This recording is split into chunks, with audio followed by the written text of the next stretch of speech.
भारत माता की गोद में अवस्थित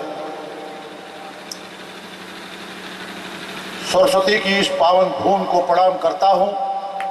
उसके संस्थापक जो सरस्वती के पुजारी रहे हैं,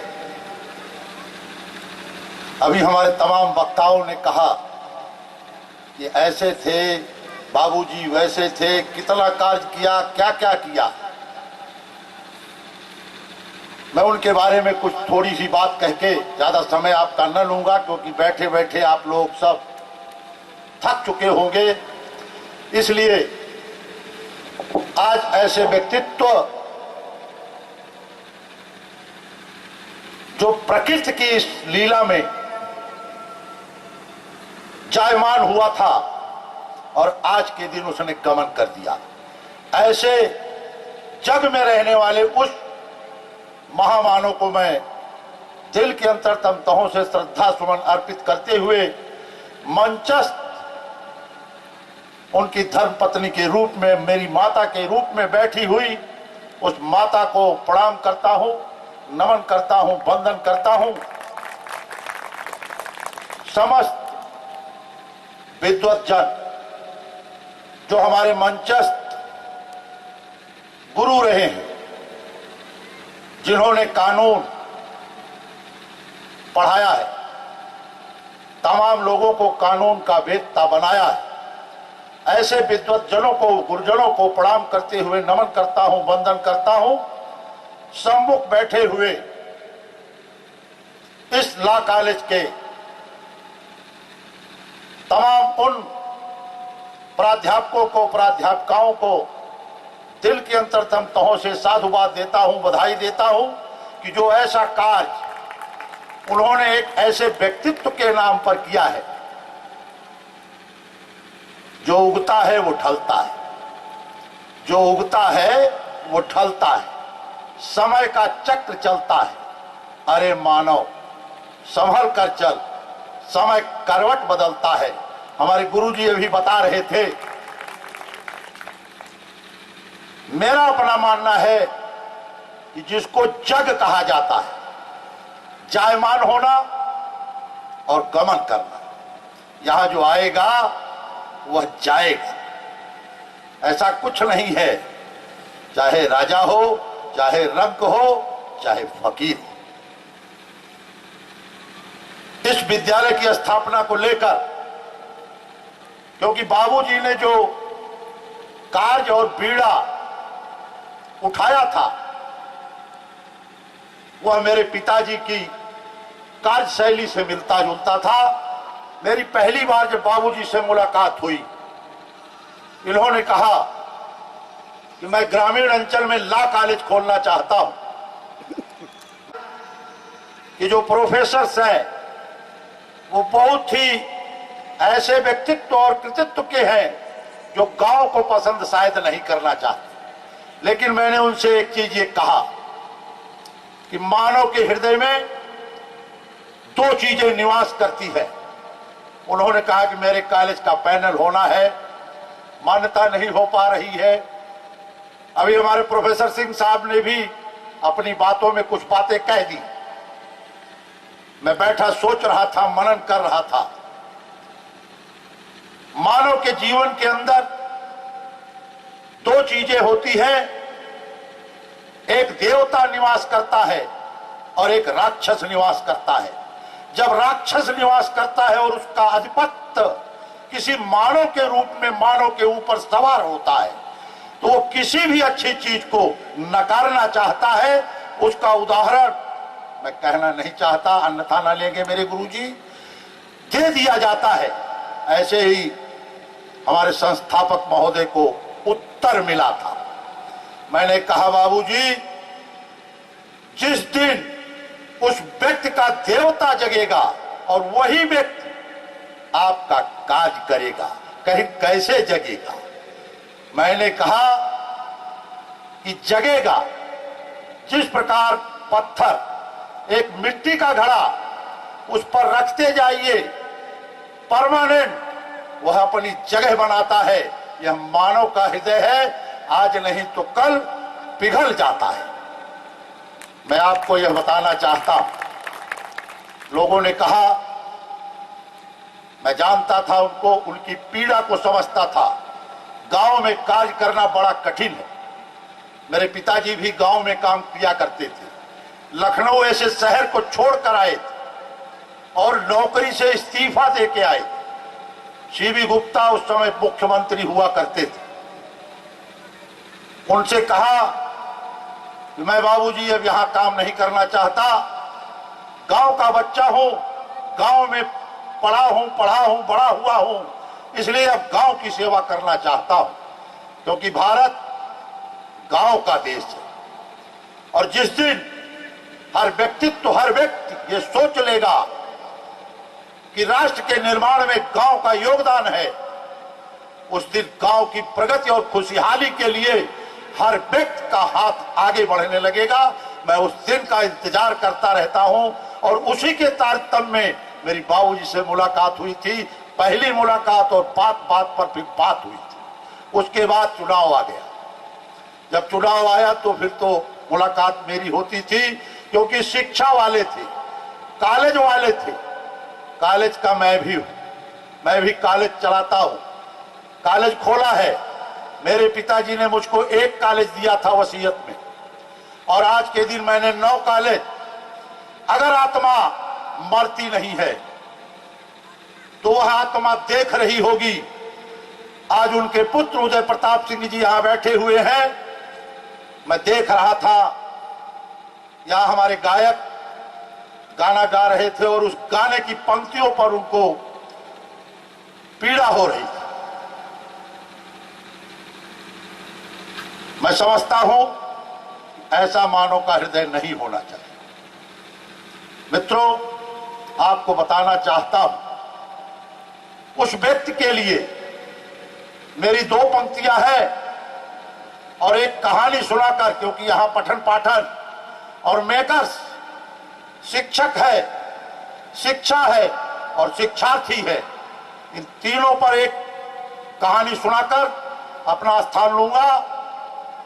लेकिन बाबूजी के लिए और बाबू उदय प्रताप जी के लिए, जो उनके अनुज हैं, उनके जलाए हुए दीपक में तेल डालकर उसकी रोशनी को बरकरार करके आगे बढ़ा रहे हैं, मैं उनके शतायु होने की कामना करता हूं कि वह व्यक्तित्व जो संस्थापक था इस विद्यालय का, कि चलते चलते थका न राही शाम हो, चलते चलते थका न राही। तमाम जगहों से उन्होंने शिक्षा ली, दीक्षा दी, तमाम जगहों पर रहे, वो तमाम ऐसे ऐसे कार्य किए। वह व्यक्तित्व इतना महान था कि चलते चलते थका न राही शाम हो गई, अमर हुए सिंह जी, मौत बदनाम हो गई। और सिंह जी जो थे वह अमरत्व को प्रदान कर गए। मौत जो थी, क्योंकि यह जग है, जो उगता है वो ढलता है। जावा ने पैदा होना, गावा ने गमन करना, जग में ऐसा होता है। मित्रों, उनकी कृतियों में जितना भी जोड़ा जाए कम है। मैंने कहा था कि यहां बच्चे नौनिहाल बैठे हैं, यहां विधि कानून पढ़ने वाले बच्चे बैठे हैं। तमाम बच्चे ऐसे हैं कि बड़ी देर हो गई, गुस्सा लग रही होगी। ये चमन यूं ही रहेगा, ये चमन यूं ही रहेगा, क्योंकि हमारे पूर्वज गांव में थे, पैदा हुए, आए गए, बहुत लोग चले गए। तो मैं एक कहानी सुना के आप लोगों से विदा लेना चाहूंगा। कहानी इस प्रकार है, क्योंकि मैं शिक्षक हूं, प्रशिक्षक हूं, और प्रशिक्षक होने के नाते मेरा एक नैतिक दायित्व बनता है। वह दायित्व क्या है? वो जो शिक्षार्थी है उसके जीवन को सुधारना, बनाना। हमारे मंच पर आज हमारे बस्ती जनपद के अपर मुख्य न्यायाधीश महोदय बैठे हुए हैं। इनको भी हमारे गुरुजन ने ही बनाया होगा। आज वह गुरु धन्य मानता होगा जब यह उस न्याय की मूर्ति देवी के कुर्सी पर बैठते होंगे और अपने न्याय को सुनाते होंगे, तो उस गुरु का सीना चौड़ा होता होगा। ऐसी ही कहानी आपको मैं सुनाना चाहता हूं। एक प्रशिक्षक होने के नाते, क्योंकि अभी हमारे अनाउंसर ने मेरे बारे में बताया कि मैं खिलाड़ी हूं। खिलाड़ी की कोई जाति नहीं होती, शिक्षक की कोई जाति नहीं होती। खिलाड़ी होने के नाते मैंने जनपद का नाम रोशन किया, प्रदेश का नाम रोशन किया और हिंदुस्तान का नाम रोशन किया। उस भारत माता के उस तिरंगे झंडे को का नाम रोशन किया जिसके लिए आन बान शान पर आज दुनिया मरती है। तो मित्रों, मुझको संतोष है कि मैं राष्ट्रीय टीम में खेला, भारत की तरफ का से प्रतिनिधित्व किया और उसको जब राष्ट्रगान मेरे लिए गाया गया तो मैंने समझा कि धन्य है वह मेरा गुरु जो आज इस दुनिया में नहीं है, फिर भी मैं उसका नाम लेता हूं। वह दक्षिण भारत का था। दक्षिण भारत मतलब चीफ कोच ऑफ इंडिया। लेकिन मैं उत्तर प्रदेश का था, गांव से निकला बच्चा था। वह चाहता तो मेरा नाम काट देता प्रशिक्षण में ही, लेकिन गुरु कभी ऐसी हरकत करता नहीं है, प्रशिक्षक कभी ऐसी हरकत करता नहीं। ऐसा ही एक उदाहरण छोटा सा मैं आपको देना चाहता हूं। जो अच्छा लगेगा आप अपने साथ ले जाइएगा, अपने जीवन में उतारने का प्रयास करिएगा, और जो खराब लगेगा इसी कॉलेज में छोड़ जाइएगा।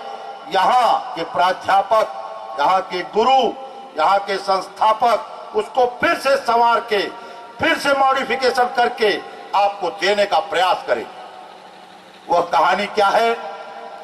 एक मूर्तिकार, प्रशिक्षक, मूर्ति को बनाने वाला गुजर रहा था। क्योंकि मैं खिलाड़ी हूं, उदाहरण वहीं से जोड़ता हूं और इसी से मेरी पहचान है। प्रशिक्षक होने के नाते मैं अच्छे लड़के, खाते पीते, चाहे गरीब घर के ही हो, जिनकी फिजिक अच्छी हो, उनको तलाशता रहता हूं। अगर मुझको मिल जाते हैं तो उनको अपनी एकेडमी में ले जाके भर्ती करता हूं, फ्री ऑफ कास्ट। ऐसे ही वह मूर्तिकार जा रहा था, संगमरमर की पत्थर का पहाड़ देखा और एक पहाड़ में संगमरमर का वह टुकड़ा देखा। उस मूर्तिकार ने सोचा, अगर इस पत्थर पर मैं एक प्रतिमा उकेर दूंगा तो यह प्रतिमा अद्वितीय हो जाएगी और पूजी जाएगी। मूर्तिकार ने तुरंत अपनी झोली से हथौड़ी निकाली, छीली निकाली और जैसे ही उस पत्थर पर प्रहार किया, 2-3 उस पत्थर से आवाज आती है कि हे मूर्तिकार, तुम मुझे क्यों मारते हो? जैसे आज का हमारा नौजवान, अगर हमारे शिक्षक ने, हमारे प्रशिक्षक ने उसको अगर कह दिया बेटा ऐसा क्यों कर रहे हो, तुमको मैं तराश के अच्छा बनाना चाहता हूं, जज की कुर्सी पर बैठाना चाहता हूं, लेकिन उसका राक्षस उस समय सवार था और उसने कहा, हे गुरुजी, हम पढ़ी चाहे न पढ़ी, हमका मारा न, आंख न दिखाया, बहन बहुत अच्छा बच्चा। गुरु अपना काम करता है।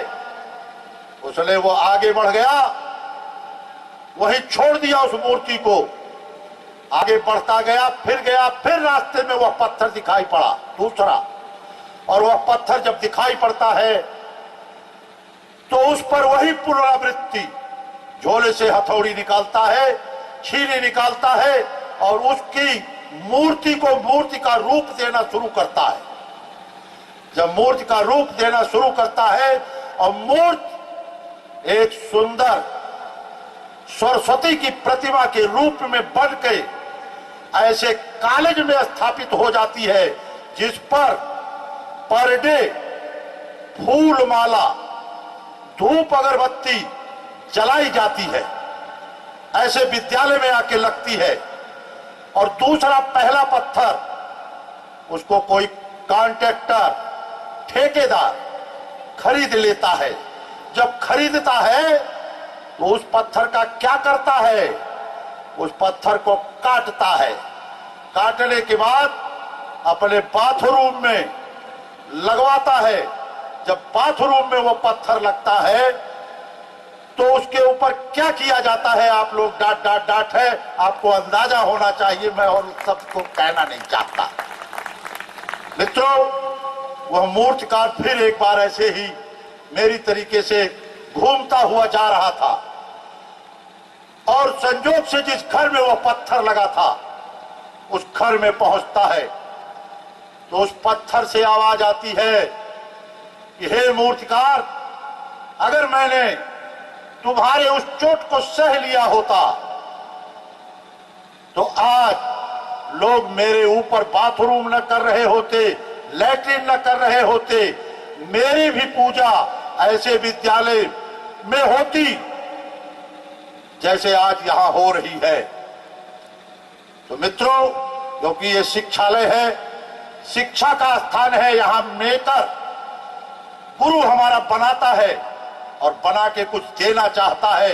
क्योंकि विद्यार्थी भी बैठे हैं, मैं इन विद्यार्थियों के लिए यह छोटी सी कहानी बता रहा हूं। अगर अच्छी लगी होगी तो अपने साथ ले जाना और खराब लगी होगी तो यही छोड़ जाना। फिर इसको हरिओम पाड़े कहीं से मॉडर्नाइज करके ले आएगा और आपके सामने प्रस्तुत करेगा। धन्य है वह मां कि जिसने उदय प्रताप सिंह ऐसे बच्चे को जन्म दिया और धन्य है वह उदय प्रताप सिंह, क्योंकि यह हर व्यक्ति कर नहीं सकता कि प्रथम पुण्यतिथि है उनके पिताजी की, क्योंकि आत्मा न मरती है, शरीर छोड़कर जाती है। अगर आत्मा अजर अमर है तो आज बाबू जी देख रहे होंगे कि मेरा होनहार बच्चा मेरे लगाए हुए वृक्ष को किस तरीके से पुष्पित पल्लवित कर रहा है और यह वृक्ष आगे बढ़ रहा है। और मैं बाबू उदय प्रताप सिंह उनके पूरे परिवार को शतायु होने की कामना के साथ सबको धन्यवाद देता हूं, साधुवाद देता हूं, क्योंकि समय अभाव है। कहना तो बहुत कुछ चाहता था, इतिहास में जाता तो इतिहास में कहता, विज्ञान में चलता तो विज्ञान में कहता, क्योंकि जब जीरो दिया मेरे भारत ने तब दुनिया को गिनती आई।